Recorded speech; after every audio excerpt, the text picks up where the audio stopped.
안녕하세요. 풋볼 포레스트입니다.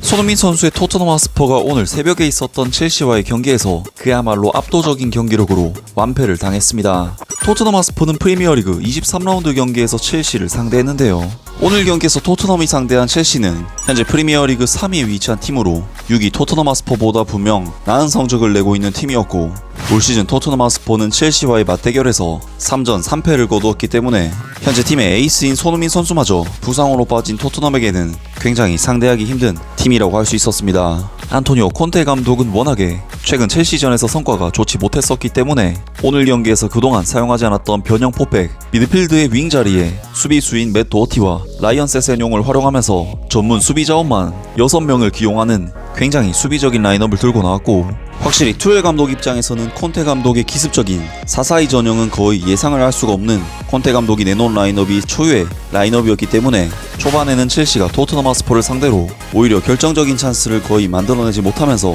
크게 고전하는 양상으로 경기가 흘러갔습니다. 하지만 토트넘 하스퍼는 후반 시작과 동시에 첼시의 미친 왼발 하킴 지에의에게 그림 같은 가마차기 슈팅으로 선제골을 내줬고, 하킴 지에의 선수의 선제골이 신호탄이 되어 토트넘은 뭐랄까 도미노처럼 그냥 와르르 무너져 버렸는데요. 안토니오 콘테 감독으로서는 단 한 번도 활용하지 않았던 전술을 강구하면서까지 어떻게든 첼시에 대항하려고 했지만 결국에는 선수단의 퀄리티와 기본적인 기량 차이에서 완전히 밀리면서 완전히 압도적인 패배를 당했습니다.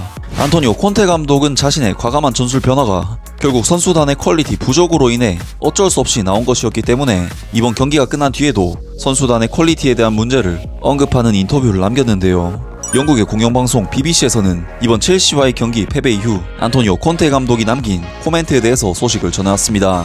난 지는 것을 좋아하지 않으며 패배는 항상 힘들다. 하지만 난 9경기 연속 무패 행진이 중요했다고 생각을 한다.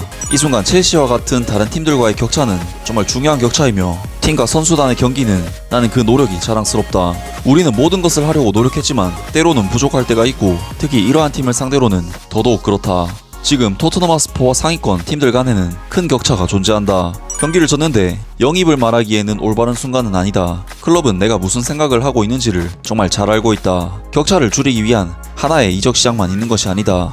지난 몇 년 동안 이 격차는 매우 커졌으며 이제는 단기간에 해결책을 찾기란 단순하지 않다. 난 그저 마지막까지 일하는 것에 집중할 것이며 우리는 모든 것을 바칠 4개월이라는 시간이 있다. 하지만 만약 우리가 이적 시장으로 이 상황을 해결하려고 생각을 한다면 이는 현실적인 것이 아니다. 많은 시간이 필요하다. 하지만 확실히 우리는 시작해야만 한다. 선수를 팔고 임대 보내야만 하고 이는 어렵다. 그리고 나서 팀을 위해 올바른 선수들을 찾아야만 한다. 이 과정을 시작할 수 있지만 많은 시간이 필요하다. 쉽지 않을 것이며 난 클럽과 대화를 나눴고 전적으로 피치 위에서의 상황을 발전시키기 위해 클럽의 이러한 위치에 있다 라면서 냉정하게 토트넘 하스퍼와 상위권 팀들 간의 실력적인 격차가 존재한다는 점을 인정했고, 꼭 영입으로만 이 상황을 해결하려고 생각하는 것은 잘못됐다면서 굉장히 현실을 직시하는 멘트들을 많이 남겼습니다. 확실히 안토니오 콘테 감독은 현실을 중요시 여기고 자신의 팀이라고 할지라도 냉철하고 냉정한 평가를 항상 수반하고 있는 것 같은데요. 이번에 정말 첼시를 잡아보기 위해